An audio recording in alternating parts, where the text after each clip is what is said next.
Hello, everybody. This is Gerald Salenti, and it's Wednesday, January 3rd, 2024. The New Year's here, and in the new year, we have an old cat that really knows about what this country's turned into. And when we talk about our loss of life, liberty, and the pursuit of happiness, once upon a time, there was a Declaration of Independence that's lost.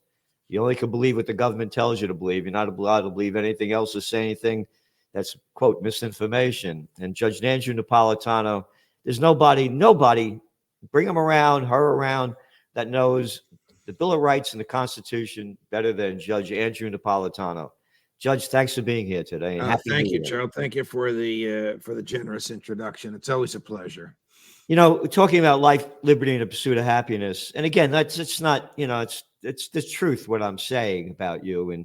And week after week, all the shows that you have, and everybody listening, you got to go see who the judging freedom and the people that he has on and the things that go on and what they're saying. You don't hear this anywhere else from the guests that he puts on. And so what I'm saying is that, we've lost our Declaration of Independence. And you have this article coming out tomorrow about somebody I can't stand, and it's the same here. Both of us. It's not whether you like somebody or dislike somebody. We look at the facts.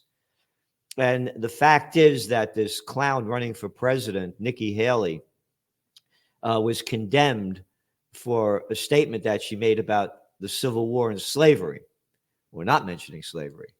And you write an article here about Nikki Haley, American history, and intellectual honesty. Well, she was asked, what was the Civil War fought about? And she said, government, rights, and freedom. A perfectly accurate, historically respectable answer. And then the media and the left and some conservatives just dumped all over her because she didn't mention slavery. Now, this is a touchy subject. You and I condemn slavery as America's Holocaust, the most monstrous use of governmental power in history. But the Civil War was not fought to eradicate slavery. It was fought to preserve the Union. Who said that? Abraham Lincoln. How many times did he say it? About a dozen times during his years in the White House while fighting the Civil War. Did Lincoln free the slaves like we were all taught in grade school? He did not. The 13th Amendment did 8 months after he was dead. Did the Emancipation Proclamation free the slaves? It did not. It was a military order telling the army that they could seize slaves and draft them into the military, one form of slavery into another. And it expressly said, lay off the slaves in the border states, the 5 border states. That's 1/3 of the Confederacy where it preserved slavery. Was Lincoln anti-slavery? He was not. He supported the Corwin Amendment. Ooh, I don't remember studying the Corwin Amendment. That was the original 13th Amendment to the Constitution, which passed Congress right before the war started and never was circulated to the states, but had it been ratified by the states, would have enshrined slavery in the Constitution. And then when the Civil War was over, Congress condemned slavery. So the same Congress that promoted slavery in 1861 condemned it in 1865. Why? Because the war was over and they wanted to rewrite history. Now, does any of this have anything to do with whether or not she's worthy to become president of the United States? Of course not. She is utterly unworthy to become president of the United States. Don't misread what I'm about to say. She's Lindsey Graham in high heels. She never met somebody else's blood she didn't want to spill. She never met a war she didn't want somebody else to fight. But her original answer before she changed her mind with the avalanche of criticism on the war between the states was correct. That's why I wrote it. It got under my skin to see people pounding at her because, as you said, sometimes we defend the indefensible. I don't defend her as a candidate, but I defend what she says when she happens to be correct. Well, in trend forecasting, you look at things for the way they are, not the way you want them to be. Correct. And again, I'm a political atheist. I don't believe in politics. I mean, what are you kidding me? What am I 6 years old? And you call it government schools, and that's what they are. And that's Boy, what they hate that, by the way. I have said that in the local high school here. And boy, did the teachers come up to me, if that's a public school, it's not a government school. Yeah, it's a government and school. I said, Madam, who pays your salary? Who signs your paycheck? The government. Well, the money that it cost me for school taxes all my life. You too. I don't have any kids. Same here. To me, it should be the more kids you have, the more you should pay in school tax. Of course. What the hell am I paying for your kids for? You pay for your own. I don't even think we should have a public school system. Well, I don't either. I think the private schools would pop up on every street corner. You want to be a automobile mechanic, you go to this school. Yep. You want to go to Yale, you go to that school. You want to be a baseball player, you go to that school. It will cost a heck of a lot less. You'd have the choice you want, and you wouldn't be paying to turn a pig's ear into a silk purse. Yep. Pig's ear into the silk purse. You got it. And again, it was that piece of crap, may he rot in hell, who gave us World War I. Yes. Gave us the bankster bandits to take over the country, the Federal Reserve. He gave us federal income tax. Yes. And he gave us the public school system, Woodrow Wilson. Correct. That's when it started, and it's gotten worse and worse and worse. Now, I don't know what it's like in New York, but in New Jersey, in the classes on health, the government school teachers are required to tell 7-year-olds that they can change their gender. I mean, this is just, you can't even say this with a straight face. It's so revolting. Yeah. So we've gone from worship of Lincoln to, you don't have to live with your body. We can change it for you. And the government will pay for it. And by the way, you don't even have to tell your parents. Just tell us. That's what we've gone to in the public, I slipped, in the government schools. Yep. Going back to this, well, by the way, what's that guy in it, Paisano, who wrote that book, The Real Lincoln? Oh, Tom DeLorenzo. Boy, that book is terrific. Tom is, he's a PhD. He's an economist by trade, but he is the most prolific and reliable author on Lincoln that doesn't worship Lincoln. Another one is Brian McClanahan, but Tom is at the head of the class. And he's so, and how Lincoln was so pro-slavery when he, yes, and it had nothing to do with this at all. Like you said, it was just about unionization. Listen, how many people died? Like what, about 700,000? 750,000 Americans died in the Civil War, more than in all wars in which Americans fought combined. The Civil War was the first war in the history of the world where a central government targeted civilians and where it targeted civilians of its own country. Sherman's march through Georgia and South Carolina robbed banks, burnt farmhouses, raped women, destroyed courthouses, because Lincoln looked the other way. No, the Russians did it. Right. What's wrong with you? The Russians made it happen. Right. They were behind it. America wouldn't do anything like that. We don't kill people in other countries. I want to go back to your article here. You go, starting with its very inaccurate name, the war fought on American soil between Americans from 1861 to 1865 was not a civil war. A civil war is a violent contest for control of a central government. The war between the states was not fought for control of the federal government. It was fought, like all wars, over power and wealth. Because the federal government had seized the ports from Baltimore to Houston and began collecting tariffs, ports that were owned by the state governments and in which they had been collecting tariffs. That's what triggered the whole thing. It's no mistake that this started in the port of Charleston, because that was the hotbed where the locals kicked the feds out and wouldn't let them collect the tariffs. The southern states wanted wealth that the North had seized from them. The North wanted wealth that it had seized. So all it was about. It was also about, power. It was about the ability of a state that voluntarily joined the Union to voluntarily leave. An argument that Thomas Jefferson, the guy that wrote the Declaration, and James Madison, the guy that wrote the Constitution and the Bill of Rights, both argued in favor of. Now, I wish you would explain this. In war, power means control of someone else's land, and wealth means seizing someone else's assets. The initial verbal and military salvos in the war were over whether the states, covetous of tariffs, revenues seized by the feds, could voluntarily leave the Union and resume conflicting tariffs. Hardly a novel concept at the time, but in government school, you probably never heard of this.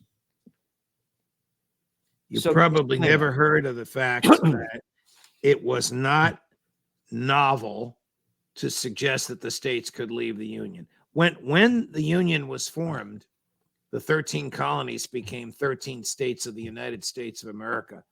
5 of them said, if you don't add a Bill of Rights, we're out of here. And the other states agreed, we're going to add a Bill of Rights because we don't want them to leave. Wait a minute. I thought they couldn't leave. Of course they could leave. Joining was just a piece of legislation, and a piece of legislation can be undone if it doesn't work out, if it turns out that it's harming the life, liberty, and property of the people represented by those who enacted the legislation. Lincoln argued that when the states joined the Union, a miracle happened, and they were wedded to the other states and to the Union forever. That's absurd. There is no miracle that happened. They joined voluntarily, they can leave voluntarily. Yeah. Of course, that would be nearly impossible today after all the blood that was shed in the war between the states. My dear friend, may rest in peace, Thomas Naylor, he had a movement going on up in Vermont about secession going on back in the 2000s. And he passed away in 2012. And it was he was really pushing for a secessionist movement that was happening. So when he passed away. When Trump was in the White House and hurling verbal salvos at Governor Newsom of California, there was a movement for California to secede.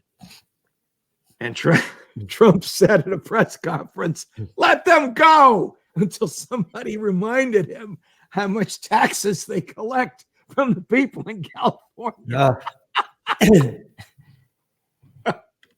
Judge, I went on the air and I just read an article came out that almost 200 people were killed in bomb explosion in Iran.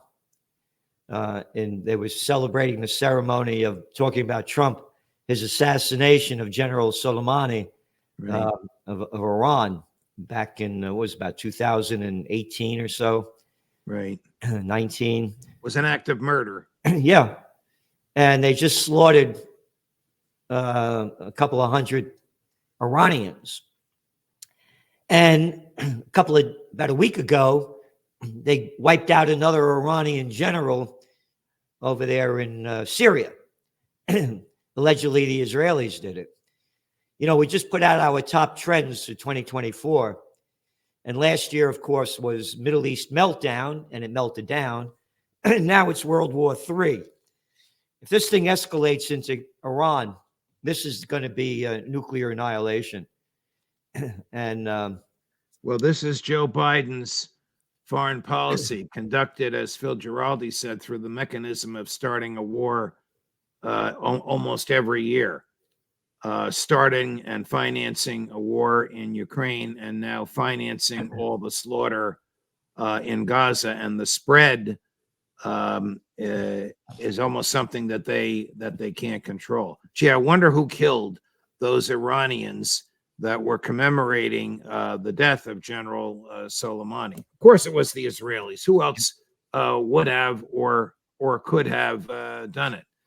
The Israelis blew up a residential neighborhood in Beirut 3 days ago, killing dozens in order to kill one man who apparently was one of the senior people in Hamas. But the Netanyahu unbridled bloodlust will consume Israel. I mean, Jeff Sachs, Professor Sachs, said on my podcast yesterday,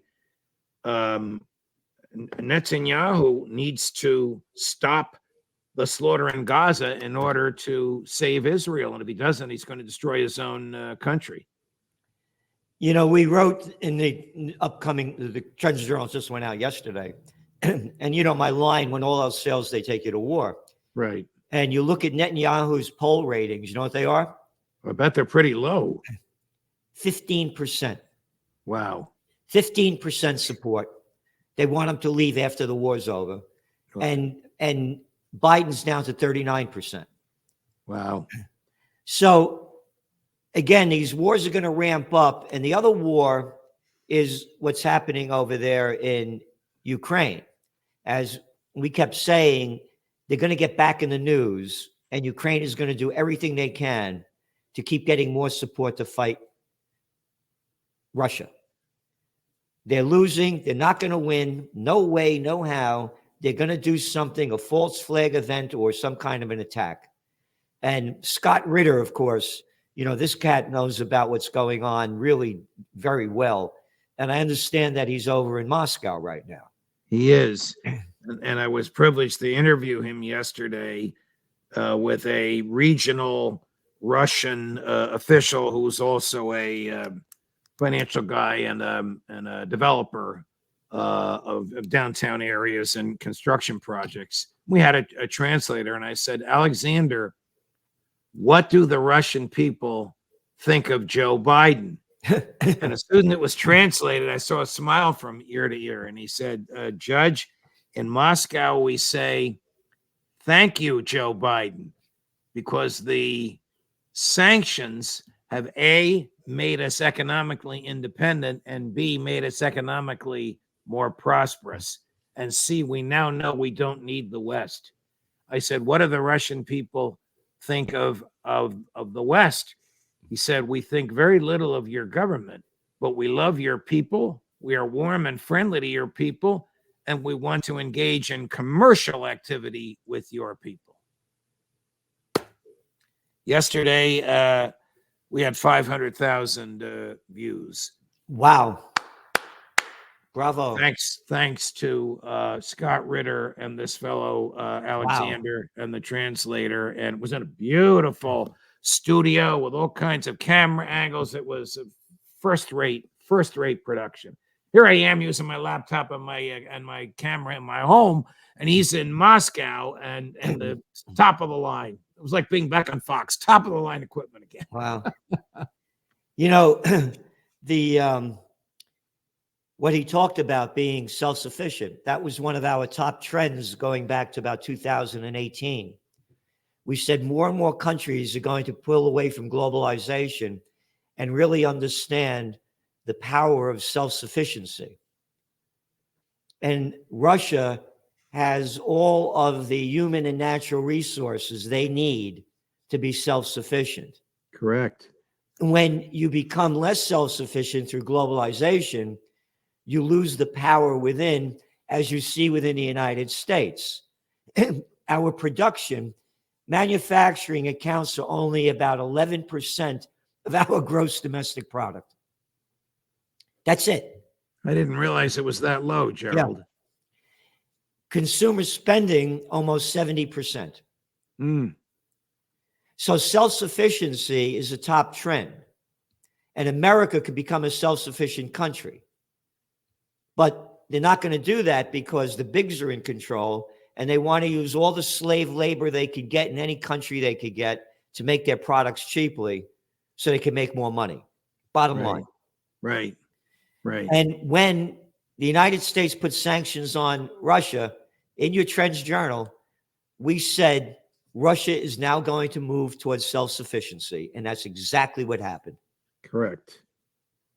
Correct. So what is Biden accomplishing?